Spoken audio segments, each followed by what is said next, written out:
ఈ పీపీపీకి సంబంధించిన medical college విషయం గత సంవత్సరంగా మేము దీని మీద పబ్లిక్ అవేర్నెస్ కార్యక్రమాలు, అనేక సదస్సులు, అలాగే ర్యాలీలు, సంతకాల సేకరణ ఇలాంటివన్నిటిని కూడా చేస్తున్నాము. దానికి కారణం ఏంటంటే ఈ పీపీపీ మోడల్ అయినా ఇంకొక మోడల్ అయినా సరే వైద్యం అనేది అందించడం అనేది ప్రభుత్వం యొక్క ప్రాథమికమైనటువంటి బాధ్యత.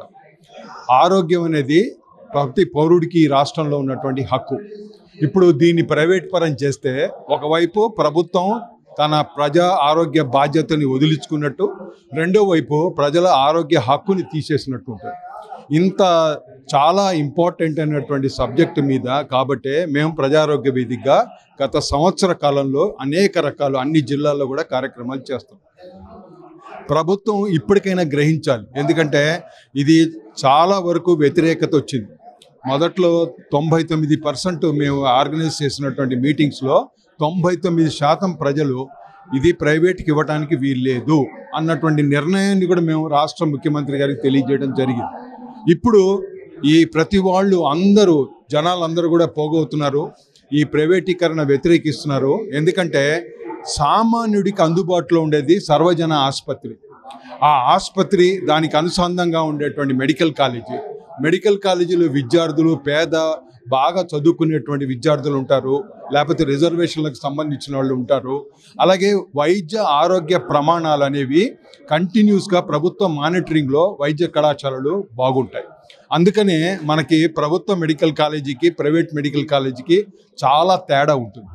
ప్రభుత్వ మెడికల్ కాలేజీ నుంచి వచ్చినటువంటి వాళ్ళే ఈ రోజున మనం అనుకున్నటువంటి పెద్ద పెద్ద ఆరోగ్య శాఖలో, అంటే వాళ్ళు గ్యాస్ట్రోఎంట్రాలజీ కావచ్చు, నెఫ్రాలజీ కావచ్చు, డయాబెటాలజీ కావచ్చు, షుగర్ ఎండోక్రైనాలజీ కావచ్చు, అలాగే కార్డియాలజీ కావాలి, ఇలాంటి నిష్ణాతులైనటువంటి వైద్యులుండి వాళ్ళు సమాజానికి సేవ అందించగలిగారు. ఆ రకమైనటువంటి ఉన్నతమైనటువంటి పరిస్థితి అనేది కనపడడం జరిగింది. ఈ రోజున ఉన్న ప్రభుత్వ కళాశాలని మనం ప్రైవేట్ చేస్తున్నామంటే మళ్ళీ మనం తిరోమగన దిశలో ఉంటాం. కాబట్టి సీట్లు అమ్ముకునే విధానం కానీ, లేకపోతే ఈ ప్రైవేటీకరణ కానీ పూర్తిగా ప్రజలందరూ కూడా వ్యతిరేకించాలని ప్రభుత్వం కూడా మేము చెప్తున్నాం. ఇప్పటికైనా సరే దీని మీద పునరాలోచన చేసి దీన్ని విరమించుకోవాలని చెప్పి కోరుతున్నాం. ఆంధ్రప్రదేశ్లో ప్రభుత్వం నిర్వహించవలసిన 10 మెడికల్ కాలేజీలని పీపీపీ పబ్లిక్ ప్రైవేట్ పార్ట్నర్షిప్కి అప్పగించడాన్ని మేము పూర్తిగా వ్యతిరేకిస్తున్నాం. ఎందుకంటే ఈ ప్రాంతాలన్నింటిలో నేను వెళ్ళాను, వాటిని చూశాను కూడా. ప్రతి చోట 50 నుంచి 60 ఎకరాలు చేసి నిర్మాణం కూడా ప్రారంభం. ఉదాహరణకి మార్కాపురంలో 75% పూర్తి అయింది. అలాగే పాలకొల్లులో కూడా ఫౌండేషన్ దాకా వచ్చింది. ఇలాంటి పరిస్థితుల్లో ఈ కాలేజీలు ప్రభుత్వమే నిర్మించాలి. రెండవది, ప్రతి మెడికల్ కాలేజీకి అనుబంధంగా 300 పడకల ఆసుపత్రి వస్తుంది. 300 పడకల ఆసుపత్రి కనుక వస్తే ఖచ్చితంగా ఆ ప్రాంత ప్రజలందరికీ కూడా వైద్య సదుపాయాలు అందటానికి అవకాశం. మూడవది, ఈ 10 మెడికల్ కాలేజీల్లో ఎక్కువ ప్రాంతాలు వెనుకబడిన ప్రాంతాలు. ఆదోని, మార్కాపురం, పార్వతీపురం, మీకు ఇవన్నీ కూడా తెలిసినవి. అన్ని పిడుగురాళ్ళు, అన్ని వెనుకబడిన ప్రాంతాలు. ఆ వెనుకబడిన ప్రాంతాల ప్రజలకు వైద్య సదుపాయాలు అందటం, ఇది కేవలం ఎంబీబీఎస్ సీట్లకు సంబంధించిన ఇష్యూ కాదు, ప్రజలకు వైద్యం అందటం. ఈ 3 కారణాల వల్ల ఇది పీపీపీ కాకుండా ప్రభుత్వమే నిర్వహించాలని డిమాండ్ చేస్తున్నాం. వేలాది కోట్లు ఖర్చు చేసే ప్రభుత్వానికి కేవలం 4,500 కోట్లు భారం కాదని కూడా మేము భావిస్తున్నాం. దానికోసం ప్రజల దగ్గరికి వెళ్తున్నాం, ప్రజలకు చెప్తున్నాం.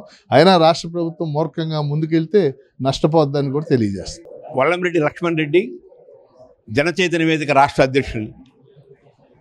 ఈరోజు ఆంధ్రప్రదేశ్లో ప్రభుత్వ మెడికల్ కళాశాలని ప్రైవేట్ పరం చేయడానికి పబ్లిక్ ప్రైవేట్ పార్ట్నర్షిప్ అనే ఒక ముద్దు పేరు పెట్టి వేలాది కోట్ల ప్రజల సంపదని, సహజ సంపదని కార్పొరేట్ వైద్య సంస్థల అధినేతలకి కప్పబెడుతున్న ప్రయత్నాన్ని విరమించుకోవాలని రాష్ట్ర ముఖ్యమంత్రి నారా చంద్రబాబు నాయుడు గారిని కోరుతున్నాను. మెడికల్ కళాశాలలంటే కేవలం వైద్య విద్యను అందించడమే కాదు, ప్రతి కళాశాలకి 300 బెడ్స్తో ఉన్న ఆసుపత్రి కూడా ఉంటుంది. ప్రభుత్వ ఆసుపత్రులు బలోపేతమైతేనే పేదలకు వైద్యం దొరుకుతుంది.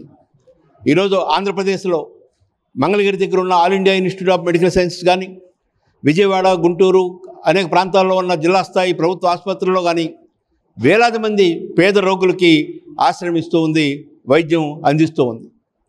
వాటిని తీసేసి వాటి స్థానంలో ప్రైవేటు వ్యక్తుల చేతుల్లో అందిస్తే వారు ధనార్జనే కేంద్రంగా వాటిని వ్యాపార కేంద్రాలుగా మార్చి ప్రజల్ని అప్పుల పాలు చేస్తారు. ఒక సర్వే ప్రకారం ఆంధ్రప్రదేశ్లో అప్పులు ఎవరవుతున్నారంటే ఎవరైతే పెద్ద పెద్ద ఆపరేషన్లు చేయించుకొని తన అప్పుల పాలవుతున్నారో వాళ్ళు జీవితం అంతా రుణగ్రస్తులుగానే కొనసాగుతున్నారు. విద్య, వైద్యం ఈ రెండు సేవా రంగాల్లో ఉండాలి, ఈ రెండు వ్యాపార రంగాల్లో ఉండకూడదని జనచైతన్యం కోరుకుంటుంది. అందుకని ఈరోజు విజయవాడలో ఎంబీ భవన్లో విశాల వేదికను ఏర్పాటు చేసి ఈ ఉద్యమాన్ని ముందుకు తీసుకెళ్ళడానికి చంద్రబాబు నాయుడు పీపీపీ మోడల్ని విరమించుకునేంత వరకు క్షేత్రస్థాయిలో ఉద్యమించడానికి ప్రయత్నిస్తాం.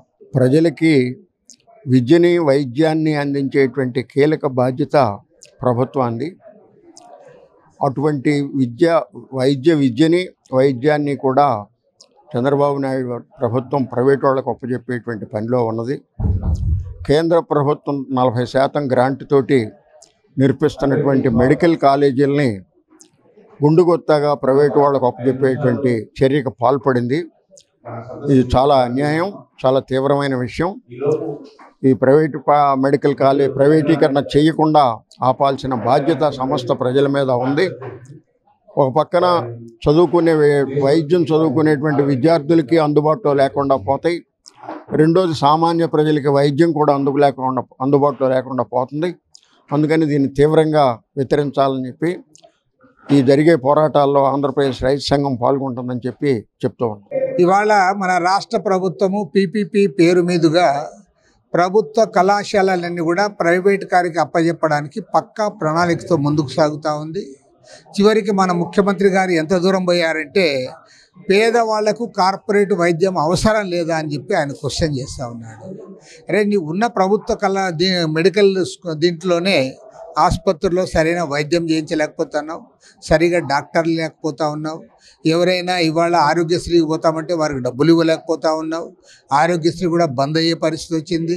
ఇలాంటి తరుణంలో పేదవాడు కూడా కార్పొరేట్ స్కూళ్ళకు పోవాలా, పేదవాడు కూడా కార్పొరేట్ ఆసుపత్రులు పోవాలా, పేదవాడు కూడా కార్పొరేట్ కళాశాలలో చదువుకోవాలంటే వాళ్ళతో అంత డబ్బు ఉండాలి కదా.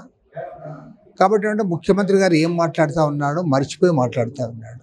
నువ్వు డబ్బున్న వాళ్ళ గురించి మాత్రమే ఆలోచిస్తూ ఉన్నావు. డబ్బున్న వాళ్ళకి ఏం చేయగలరో అదే పేదవాడు చేయాలంటే పేదవాడు చేయడానికి వాడికి ఆర్థిక పరిస్థితి ఉండాలి కదా.